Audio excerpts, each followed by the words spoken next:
It starts with a moment.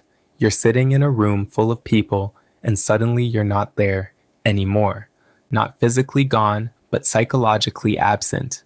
You're watching yourself from somewhere above, behind glass. Like you're a character in a movie about your own life. Your mouth moves. You laugh at the right moments. But inside, there's nothing. Just static. Just distance. And the terrifying part? You're not sure when you left. This is how people disappear without ever leaving the room. They smile more. They function perfectly. They go through the motions with mechanical precision. But somewhere along the way, they disconnected from their own existence. And the world never notices because dissociation doesn't look like falling apart. It looks like holding it together too well. You're so calm. You're so composed. You never complain. But no one ever stops to ask, where did you actually go?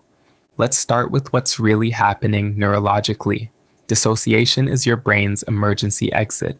When reality becomes too overwhelming, too painful, too threatening, your mind does something extraordinary. It severs the connection between you and your experience. Psychologists call this depersonalization, when you feel detached from yourself, or derealization when the world feels unreal, distant, like you're living in a dream. This isn't just feeling disconnected, it's a neurobiological response. Your prefrontal cortex, the part of your brain responsible for presence and integration, essentially goes offline, and your limbic system, your emotional center, numbs out. You become a spectator to your own life because participation feels too dangerous. You learn that feeling nothing is safer than feeling everything. You learn that autopilot is easier than being awake.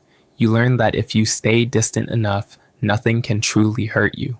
So you float through days, weeks, years, and in your place grows a version of you that functions beautifully. You meet deadlines, show up to obligations, maintain relationships, but you're not really there. You're performing life instead of living it. And you wear that emptiness so convincingly that even you forget it's a defense mechanism. But deep down, something aches. Something screams silently, I don't feel real anymore. As this pattern deepens, the symptoms become more disturbing.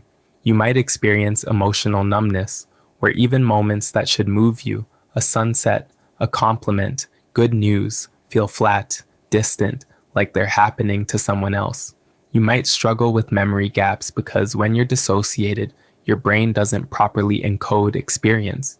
You might feel like you're watching your life through a foggy window, present but not participating.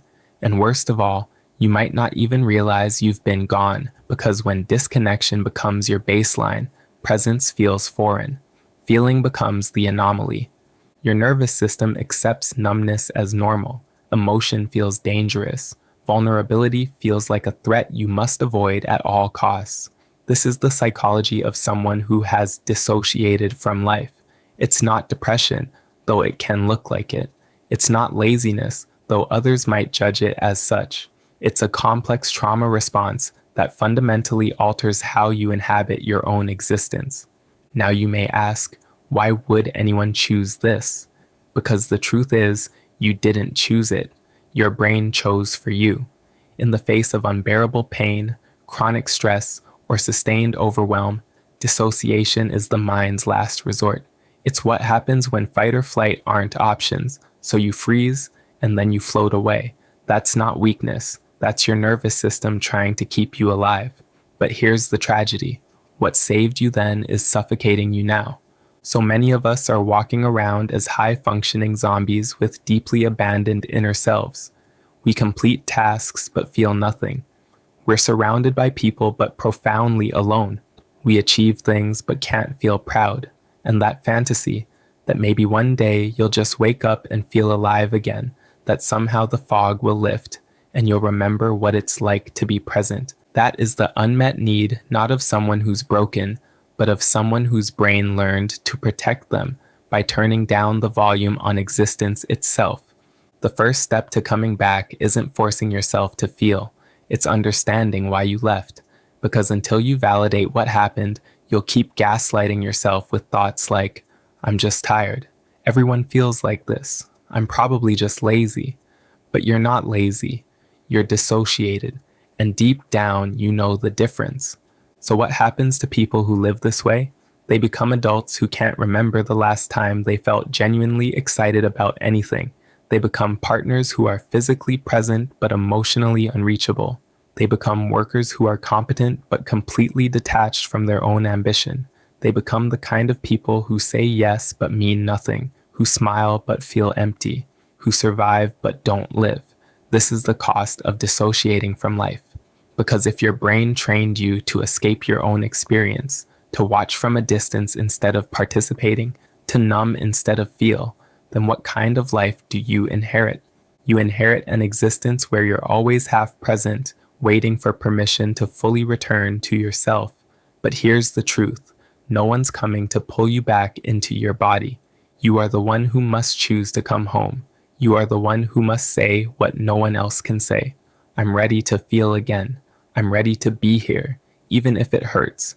This is the beginning of reintegration, not performing recovery, not pretending you're fine, not bypassing the pain with distractions, but turning toward the parts of yourself that went offline and saying, I see why you left. I understand, but it's safe to come back now. That is the healing process, and it's terrifying because it asks you to feel the feelings you've been running from. It asks you to sit with the grief, the fear, the overwhelm, to acknowledge the moments that were too much, to honor the pain your brain tried to protect you from. But that return, it's not re-traumatization, it's reclamation, because what was once frozen is finally thawing. Now let's talk about how dissociation shows up in daily life, subtly, persistently, and often invisibly. You might scroll for hours, not because you're enjoying it, but because you can't tolerate being alone with yourself. You might avoid deep conversations because emotional intimacy makes you feel too exposed. You might procrastinate endlessly when faced with meaningful tasks because engagement requires presence you don't have. You might struggle to make decisions because every choice requires you to care, and caring means feeling, and feeling is what you've been avoiding. These are not personality flaws. They are protective strategies. And the good news? They can be unlearned, but only when you stop romanticizing your detachment and start honoring your need to return. One of the most powerful things you can do is ask yourself, what am I avoiding by staying distant? You may hear answers like, I'm avoiding disappointment. I'm avoiding being hurt again. I'm avoiding the weight of my own life. And slowly, very slowly, you begin to practice micro moments of presence, not to fix yourself, but to remember what it feels like to be here. This is how you stop living on autopilot. This is how you stop treating your own life like something happening to someone else. This is how you return to the body you abandoned and the self you've been too afraid to feel. Bessel van der Kolk wrote, "The body keeps the score. Your dissociation may have protected your mind, but your body remembers, and it's waiting for you to come back." Because healing isn't about forcing yourself to feel everything at once. It's about building capacity, little by little, to be present with your own experience. So if you're someone who dissociates from life, know this. Your disconnection was never the problem. The problem was that staying present felt impossible. But now, you have a choice. You can choose to feel again.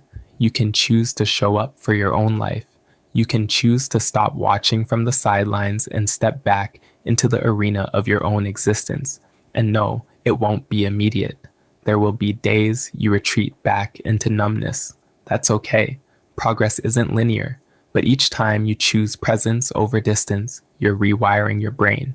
You're teaching your nervous system that it's safe to be here now. You've been surviving in the shadows, but you still have a life waiting for you. And this time, you get to actually live it, not from behind glass, not from a distance, but fully, messily, beautifully here.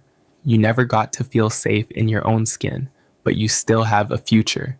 And this time, you get to inhabit it.